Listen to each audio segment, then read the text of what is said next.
É importante você entender uma coisa, o nosso inconsciente, ele é atemporal.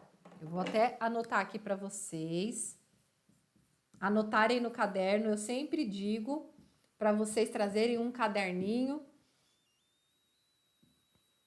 para a informação fixar melhor. Inconsciente atemporal. O que seria um inconsciente atemporal?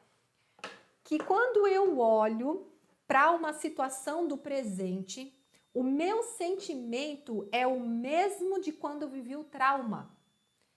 Na maioria das vezes, nós vivemos traumas na infância. Então, grande parte da nossa interpretação hoje está baseada nesse sentimento infantil.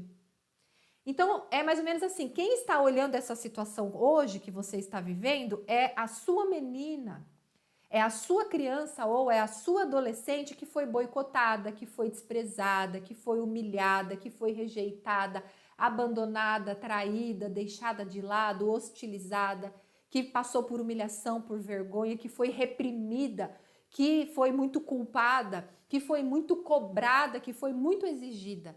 Então, às vezes, quando você vê uma situação hoje, quem está respondendo os seus sentimentos é o seu inconsciente atemporal, ou seja, é a sua criança, é aquele sentimento infantil, aquilo que você viveu lá no primeiro trauma, quando você viveu uma situação que te marcou. Então, quando você vive uma situação hoje que tem os mesmos elementos do que você viveu lá no passado, é esse sentimento infantil que é acionado. Por isso que muitas mulheres de 40, 50, 60 anos reagem de uma forma tão infantil, tão imatura. É porque é a menina interior dela, é a criança ferida dela que está sentindo. E ela não entende. Por quê? Porque quem está funcionando é esse inconsciente atemporal.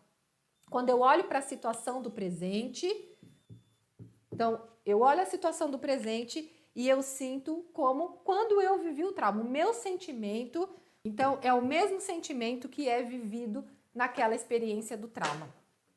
Nosso inconsciente, sendo atemporal, ele não percebe que o tempo passou. Sabe aquela história? Não percebe que o tempo passou.